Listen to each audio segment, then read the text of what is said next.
I don't care what you think of me. Your opinion of me does not matter at all. Well, you got to know your heart pretty good to be able to say that. Be careful what you speak.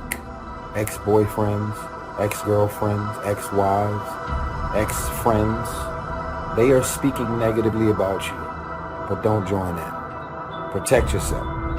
Cover your tracks. But be careful what you speak, because you are empowering negative behavior. I believe that some of the worst pain that we experience in life comes from people falsely accusing us and judging us. When they don't know us, or they don't know anything about us, and they don't bother to find out, they just take a look and have an opinion. How many of you have ever been hurt deeply by someone who judged you and criticized you, and you just thought, you don't even know what you're talking about? Well, one of the best ways to keep those kind of things from happening to us is not to dish it out to other people.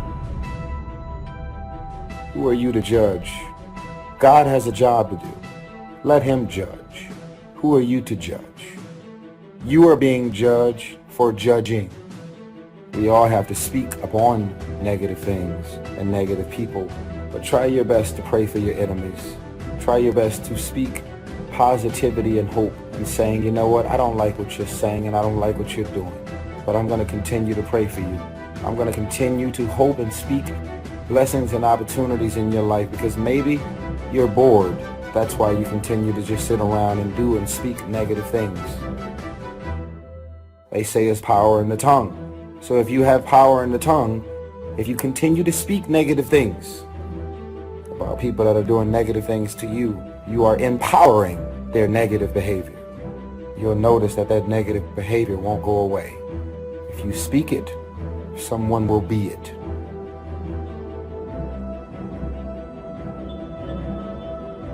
So, who are we to judge? We shouldn't judge people. We should help them. And there's probably nothing more we can do to live a worthwhile life than to help people. To help other people. And in helping other people, I promise you will be rewarded and you will be helping yourself too.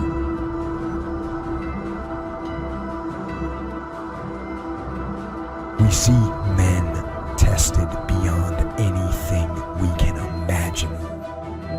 And still they overcome the pain and the suffering and the fear. And yet we can't get ourselves out of bed in the morning. We can't move toward a goal we've set for ourselves. Don't allow that.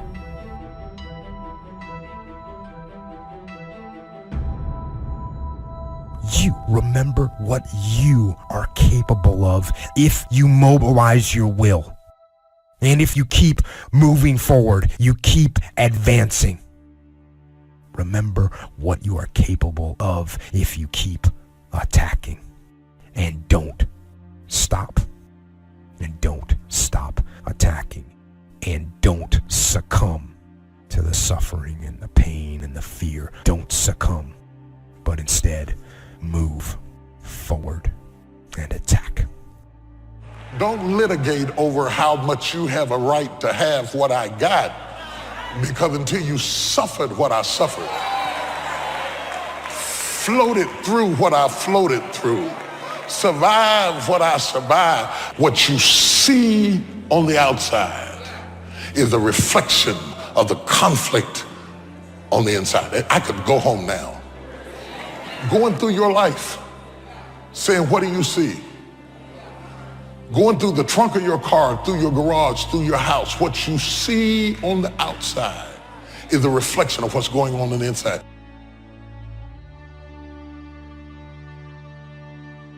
We never have enough information to judge anyone. I want you to remember that. We know what we know, and there's a lot more that we don't know than that we know, usually about every individual. It's interesting to me that nobody ever judges me, or nobody ever judges you if they have what you have.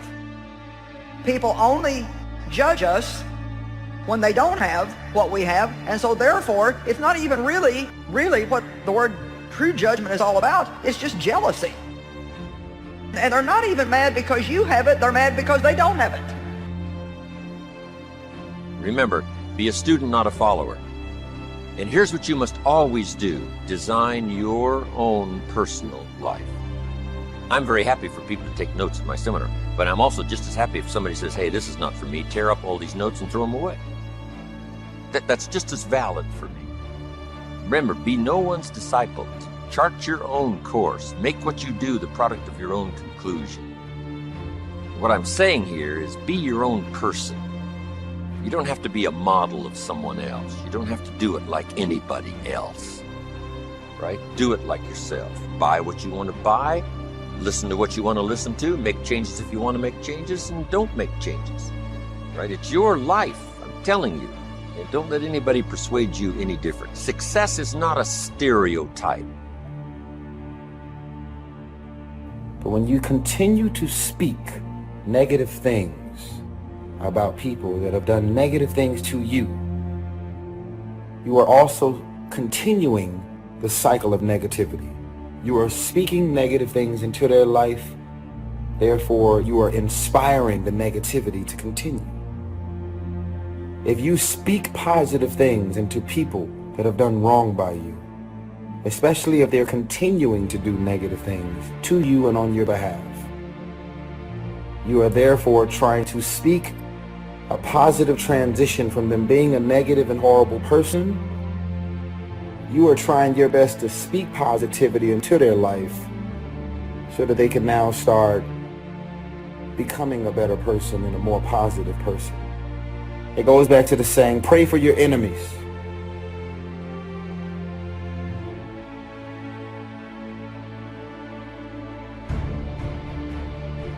Most people in a fearful situation, they forget everything and run, but there are few that in a fearful situation, they face everything and rise with courage.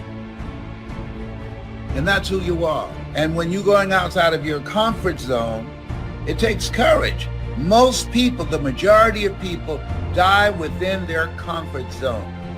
They're not risk takers. They go through life trying to play it safe. There's no safe position in life. There's no safe position in life. You can't get out of life alive. You got to die to leave here. And so this is a time. Success is the continual unfolding of the design of your own life and pulling it off. That's what success is. The continual unfolding of the design of your own personal life and pulling it off. Whatever degree you wish, that is success. Successful in doing whatever you want to do that makes sense to you, for you, your family, your responsibilities, or take on responsibilities or refuse responsibilities. That's strictly all up to you. We've been given the power of choice. Every life form except human beings operates by instinct in the genetic code.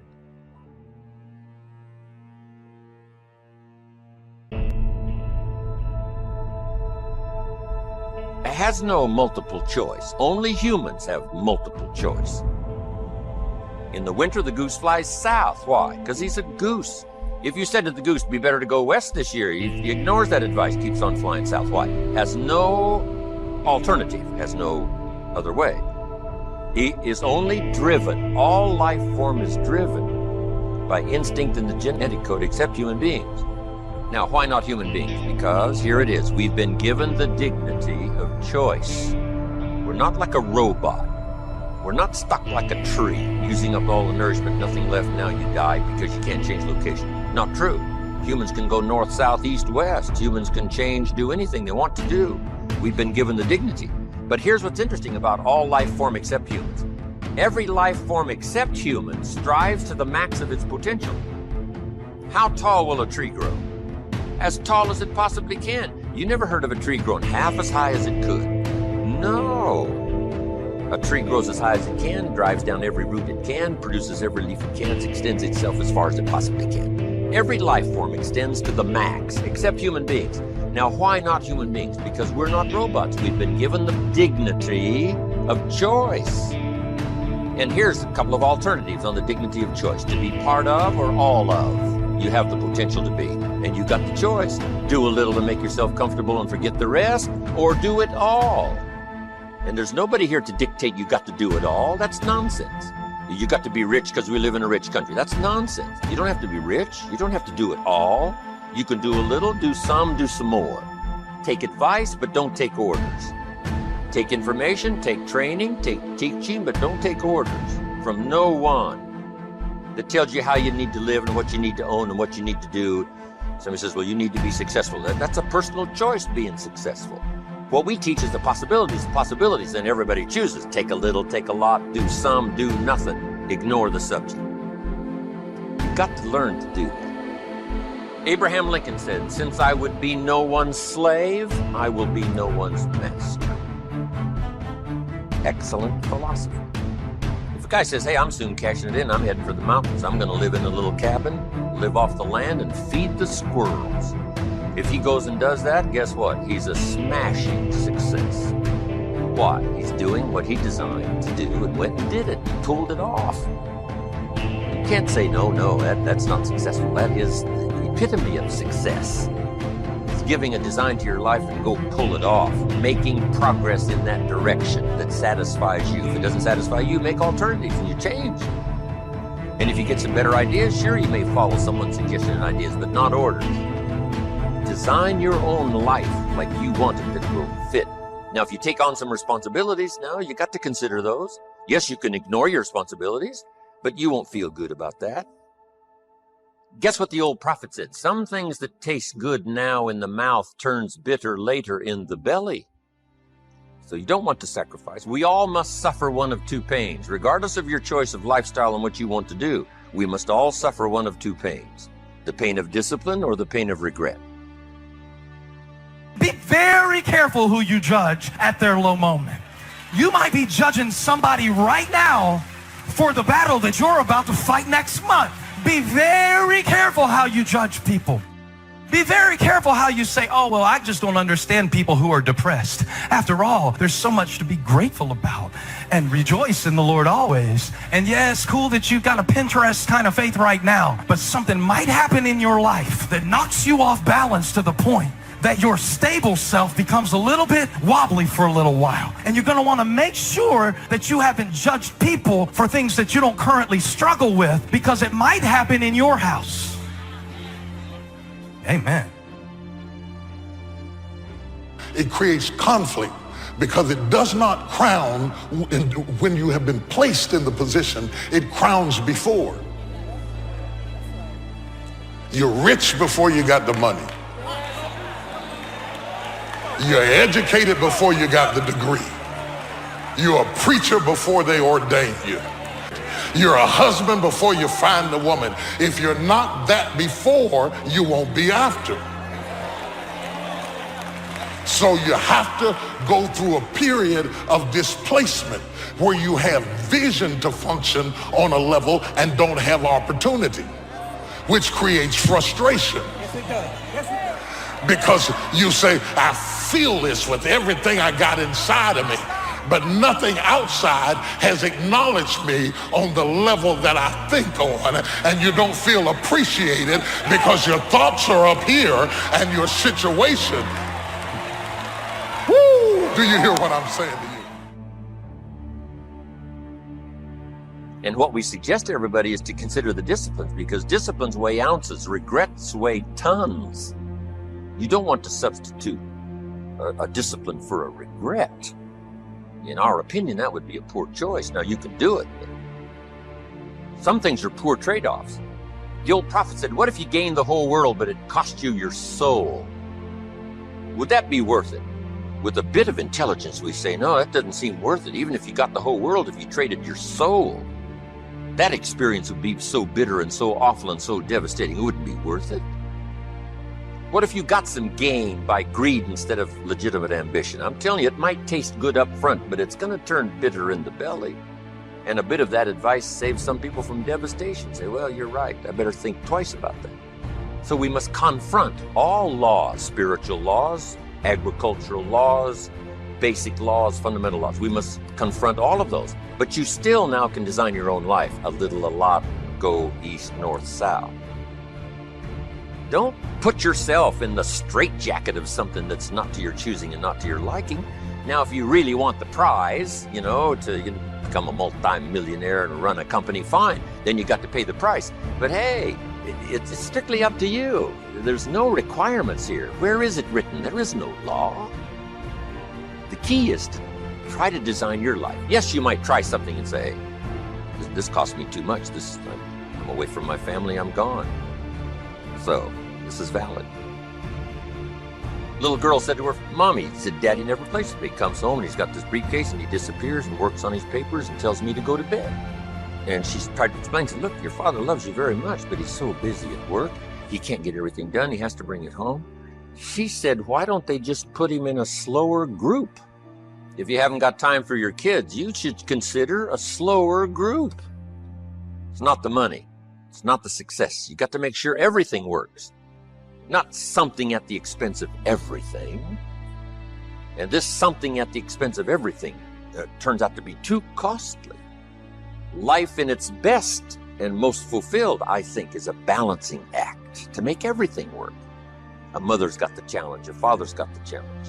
And all of this in balance, it's, even the tug of war and trying to make it work as husband and wife with, little different concepts. Guy's a baseball player and gets $4 or $5 million a year, and his talent takes him 185 games, whatever the games are that they play. That's a pretty tough one to do, gone most of the time. Should he go where his talent leads, or should he work at the bank from 9 to 5? It's a challenge to try to fit, compromise, make it work, make all systems work so you don't sacrifice everything for something. And it's all a dilemma. She says, go conquer the world and be home by 5 o'clock. And he says, well, that's a real challenge, right? But if you've got partners now, it's this combination of working it out. But let me tell you what, it can be worked out. Here's what happens if you ignore it. It just gets worse. You just got to confront and say, let us work it out so that we bless our life with all of the systems that furnish us with a good life. And guess what? It never ends, this trying to balance your life with everything. Getting in charge, mastering the situation, this is the big challenge. I remember some companies I started years ago. I'd start the company, I'm running the company. First thing you know, the company's running me. And along about that second year, I say, hold it. I used to be in charge. And now I'm out of control. I used to have it on the run. Now it's got me on the run. And the same is true whether it's a company or an enterprise or whether it's the day. The key is you just got to take charge and say, I'm going to start getting a handle and taking charge of my day and not let it get out of control. Because it's so easy to be persuaded and distracted by, things that use up time, take up time, and then first thing you know, it's all out of control. Here's the key we've all learned, maybe we just need to be reminded. It's not the hours you put in, it's what you put in the hours that count. Guy comes home at night, exhausted, falls into the chair and says, I've been going. Here's the key, doing what? Here's what we learned, don't mistake movement for achievement. Busy, that may not be the deal. It is the doing what that's the deal. Some people are busy all day long doing figure eights. They're not making much forward progress. Keep coming back around where they started. Learn to set goals so that you have some priorities. Priorities, constant review. Make sure it's what you really want. Let it change, do whatever it wants to change. Learn to separate majors and minors. Here's something that requires minor time, here's something that requires major time. Is this all helpful? Wow, I'm excited about sharing. Seeing if it'll create some value for you.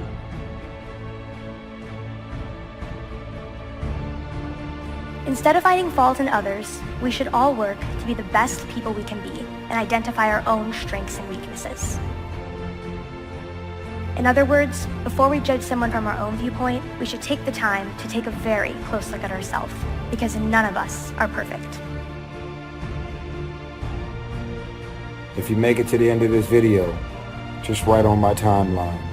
From this point on, I will be careful of what I speak. Then I'll know you made it to the end of this video. And I want you to share this video. Why would you watch this video Be inspired by this video and decide to keep it to yourself. From this point on, I will be careful of the negative things I speak. I love you. Credit goes to our awesome patrons who make videos like this one possible. Consider joining them to support our work. You can also support us by subscribing to our channel and clicking the bell button to get notified when our new videos are released. And as always, thank you for watching.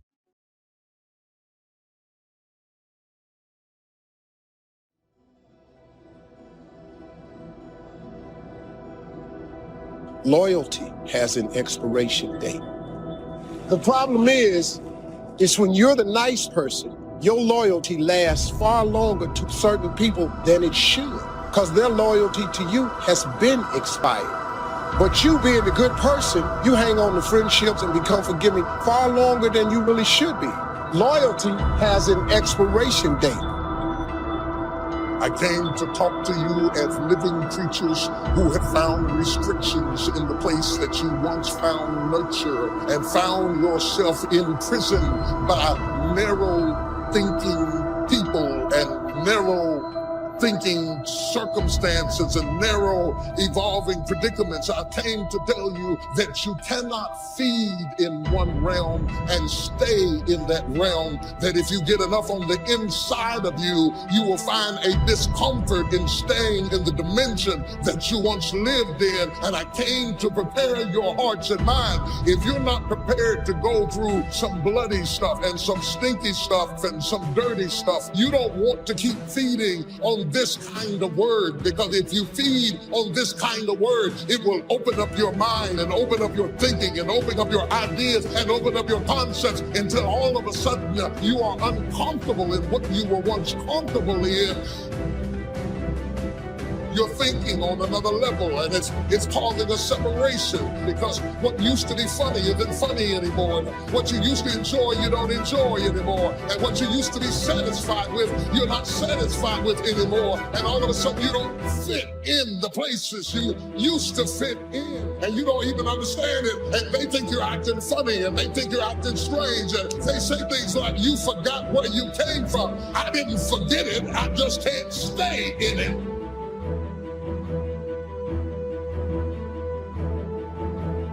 God don't like you to surround yourself with people, things, and situations that's going to stop you from reaching the level of success that God has destined you in your career to get to. That's why God gave us free will. God gave us a choice. He is revealing to you over and over and over again that you are talented, you are beautiful, you are special, you are an individual. Where God has destined your life and your career to be and go, you cannot get there with all of the people that you showed up. Normally when you find yourself cutting off dead weight, because your boat is at its capacity. If the boat is at 1,500, and because you're loyal, you have your boat now at 4,000 pounds in capacity. You are now on a boat that has blessings and opportunities, but it's overweight. It's past its capacity, which means that if God has destined your life to get from here to where it's destined to be, you're carrying dead weight. Your boat is either going to sink, or God has destined your life and your career to get to the ultimate blessings and the goals and where you're supposed to be. Because you got all this dead weight and you're operating over your capacity, it's going to take you that much longer to get there. I've got to get out of here. I got to get out of here. I got to get out of here. I've got to get out of here. You tell your twin you can stay in there if you want to. This might be okay for you, but I got to get out of here. Even if I have to fight my way out, I've got to get out there. If I've got to pull and pull, I've got to get out. I've got too much vision to stay in this rut. I want to talk to you today about connecting with the right people. Your destiny is too big to get there on your own. God has already arranged certain people to speak faith into you. He's placed in your path people to inspire you, to help you grow and accomplish your dreams. But the reason some people never reach their highest potential is because they never get away from the wrong people. You've got to connect with people that understand your destiny, people that appreciate your uniqueness, people that can call forth your seeds of greatness, not people that are always pushing you down, telling you what you can't become, never giving you their approval, no matter how good you do. Life is too short to drag people along. If you will get the wrong people out of your life, then God will bring the right people into your life. And some of you, the only thing that's holding you back is your inner circle. The people that are closest to you, they're with you, but they're not really for you. You're constantly having to persuade them that you're okay and convince them to get on board. You're spending all your time and energy on someone that doesn't understand your destiny. I'm going to change where I change. I'm going to transition where I transition. Ready or not, here I come. Like it or not, here I come. Celebrate me or not, here I come. The hardest thing to do, the hardest thing to deal with, the hardest thing to manage, the hardest thing to put up with is transition. The thing we hate the most is transition. We hate it because it takes us out of our element. It takes us out of our comfort zone. It takes us out of the place where we are secure and we've learned how to manage and control everything. You cannot control everything when you are in transition. It is what it is. It happens like it happens. I can't get my hair done and do it. I can't be pretty about it. I got to come out any way I can. I'm in transition. I can't meet with the board or get everybody to approve it. When my water breaks, get ready. Here I come. Touch your neighbor and say, move. Move. I'm growing out of this spot. Move. I'm coming into another dimension. Move. I see a door opening for me. Move. Born again, again, and again, and again. Because if you look back over your life, every so often, every so many days or situations or circumstances, you find yourself in a world that's too small and too tight and too limited, and you have to go through a birthing process from one dimension to get into the next dimension, and you are being born again and again. You get comfortable, and as soon as you settle all in and say, now I got my life all nice and neat, and I finally got it just the way I want it, and oh, I've arrived, and I've reached my destination, and then you look around, and the world begins to lurch, and all of a sudden you have to recreate yourself and find yourself starting all over again. You were sure yourself over here, but now you're a student again over there. You knew how to do this, but now you're learning again how to do that, and you are born again. Here's what leadership is. The challenge to be more than mediocre. The challenge to step up to a new level, a new dimension. And here's what this new dimension has. Opportunity and responsibility. But who wouldn't want the responsibility along with the opportunity if it builds an extraordinary life? You wouldn't want it any other way. The refinement of leadership. Make this list. Learn to be strong but not rude. Some people mistake rudeness for strength. Rudeness we don't need. Strength we do need. Here's the next one. Learn to be bold but not a bully. We need to boldly seize the day, boldly seize the opportunity, boldly seize the chance. But we don't need bullies. We don't need anybody to push anybody around. There's a whole new level of leadership. A new method of leadership. Here's what it is. Leadership by invitation. Not leadership by threat, not leadership by intimidation. That now shows the weakness of the leader. That now shows ego at work instead of skills. But it's leadership by invitation. Invite somebody to a better way of doing things. Here's what else it's called. Leadership by inspiration. Inspiring somebody to make the necessary changes to move up or to get the job done. As leaders, we inspire. As leaders, we entice. As leaders, we invite, entice, inspire, not threaten. New kind of leadership. Be bold but not a bully. Next, be kind but not weak. Some people mistake weakness for kindness, and it's a great mistake. Kindness isn't weak. Kindness is a certain unusual strength. But don't say, I must be weak in order to be kind. The answer is no. Sometimes you have to be unusually strong to be kind. Somebody coined the expression, tough love. Love that really tells the truth and levels, sometimes with a broken heart, but whatever has to be said, has to be said. Kind but not weak. Here's another one that's excellent. Be thoughtful but not lazy. We need to give thought, but we also need to take action. As you grow up and get older, you start realizing what actually makes sense for your life and what don't make sense for your life. You may revisit the things that don't make sense for your life occasionally sometimes, but that's when you decide that you want to have that moment. But for the most part, because I grew up with my brothers and sisters, doesn't mean that we're actually going to walk in the same path. Because I have my friends that I grew up with doesn't mean that we're going to move and walk and have our lives, family, mind state, career choice, the way we think, the way we move, moving in the same direction. Some of y'all are loyal, have this power struggle with this concept called loyalty. You're so loyal, you're watching your career and your life and your surroundings crash and burn because you're being loyal to those friends. They're insecure and threatened by you, and anything that you do and any move that you make, they ask you questions like, yo, what you got going on? And they seem to be curious.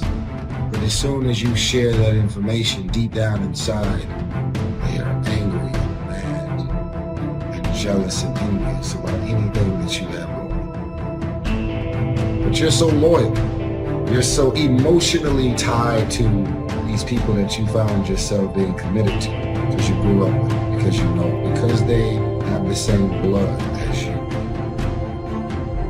You hold on to things that don't make sense for the new season of your life, but because you actually know them, because you're comfortable with them, because you're used to it, because they may know all of your business and your secrets, you hold on to dead weight. People are in your life for a reason. Other people are there for a season.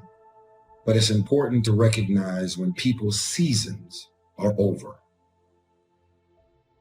I found some people you have to love from a distance. They're still my friends, but they're not in my inner circle.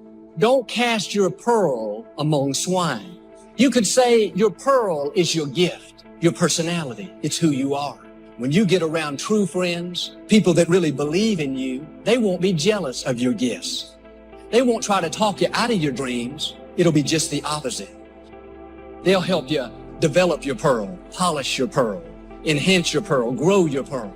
In other words, they'll give you ideas. They'll help push you further along. You shouldn't stay around people that don't value your gifts and appreciate what you have to offer. That's casting your pearl among swine.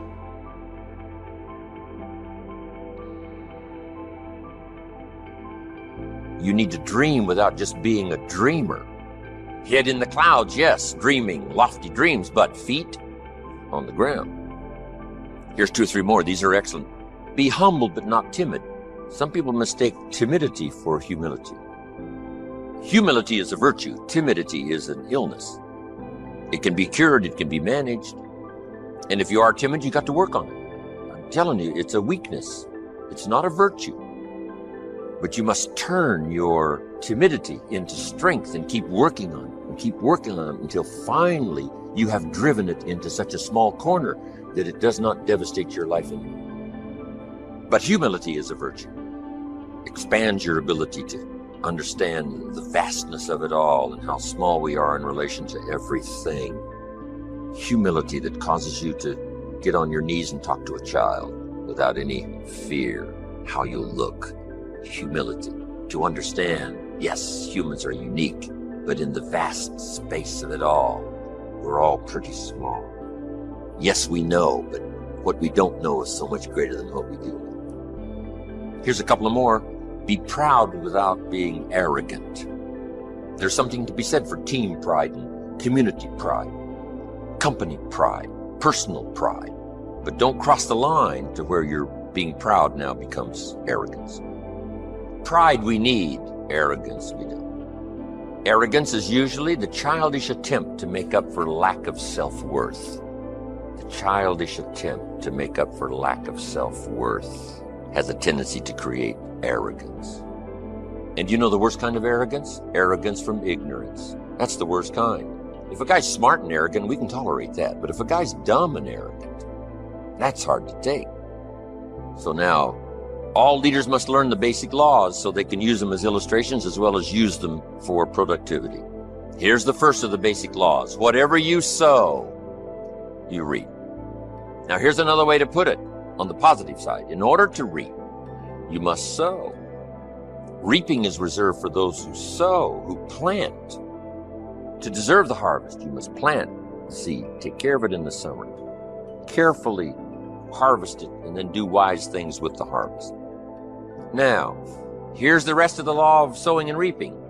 If you sow good, you reap good. If you sow bad, you reap bad. You can't sow bad and hope for good. You can't plant weeds and hope for flowers. It works both positive and negative. Now, here's something else about the law of sowing and reaping. You don't reap what you sow. You reap much more than what you sow. Now, here's what's important to understand on that. It works both positive and negative.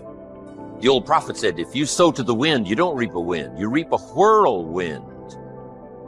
You got to be careful sowing to the wind. It doesn't come back as a wind. It comes back as a whirlwind. That's on the negative side. But now it also works on the positive side. If you plant a cup of corn, how much do you get back? A cup? No, a bushel for the cup. You get back much more than what you plant. That's the reason for planting, for the increase. Positive, negative. Now here's the next key to the law of sowing and reaping. Sometimes it doesn't work at all. The farmer plants the crop in the spring, takes care of it all summer, is an honorable man, loves his family, is a decent citizen. But the day before he sends the combines into the field, a hailstorm comes along and beats his crop into the ground, and it's gone, it's lost. So this time it didn't work.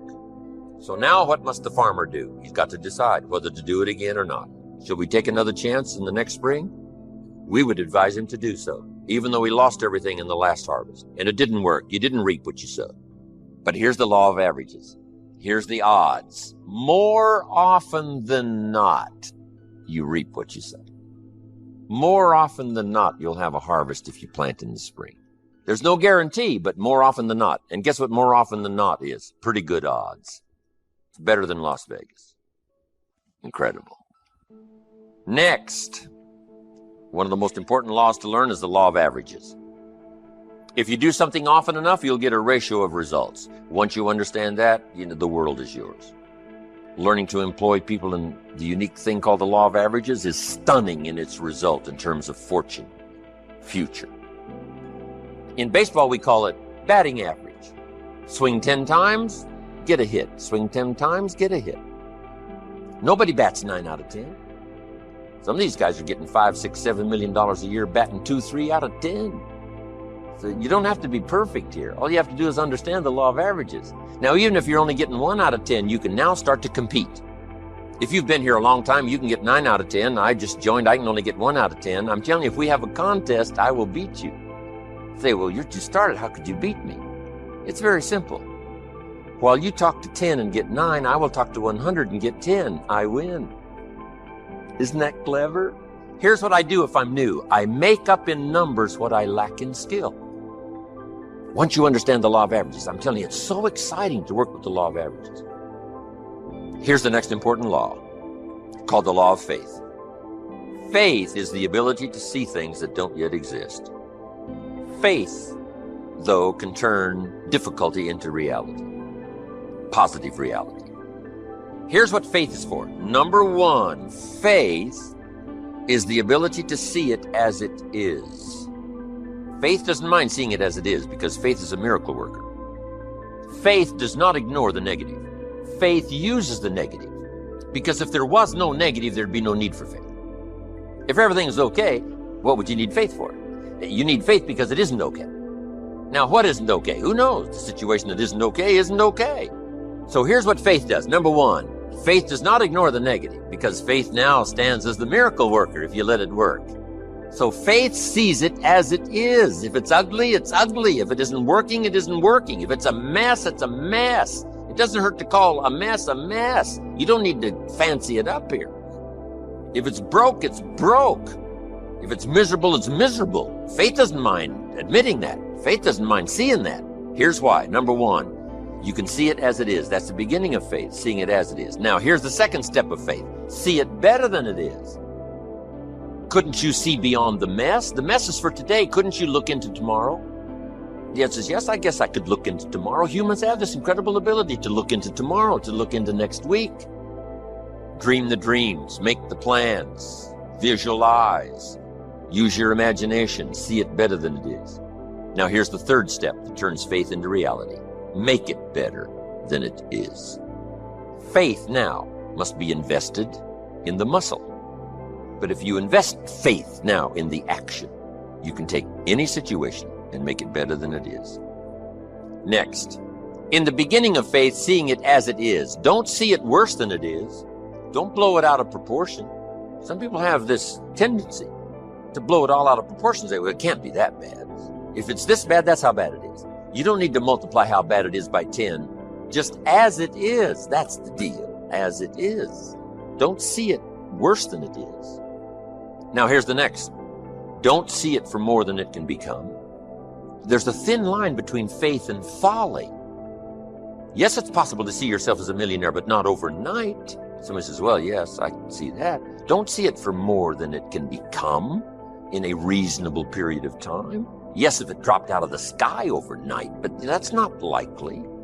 But it's still possible to be a millionaire. It's still possible to be rich and wealthy, given a certain amount of time working with the law of averages and all the rest of the stuff we've talked about today. So don't see it for more than it can become so that you move into folly instead of faith. Plenty is possible without being foolish. Now here's the next one. Give yourself a chance to understand that it could be far more in the future than what you can first see. Take the first step of what you can see, but give yourself a chance to be able to see it for more than what you first see it. On a foggy night, if all you can see is 100 feet, here's what you do. Walk that first 100 feet, now you can see another 100 feet. You can't see the 200 feet. But if you can see 100 feet, you walk the first 100 feet, now you can see another 100 feet. So I'm asking you to take the early steps of faith. Whatever you can see it possible to become, start believing that. Have faith for that. And I'm telling you, as that starts to exercise, you'll be able to see it for more and for more and for more. The possibilities will start to increase in your own imagination.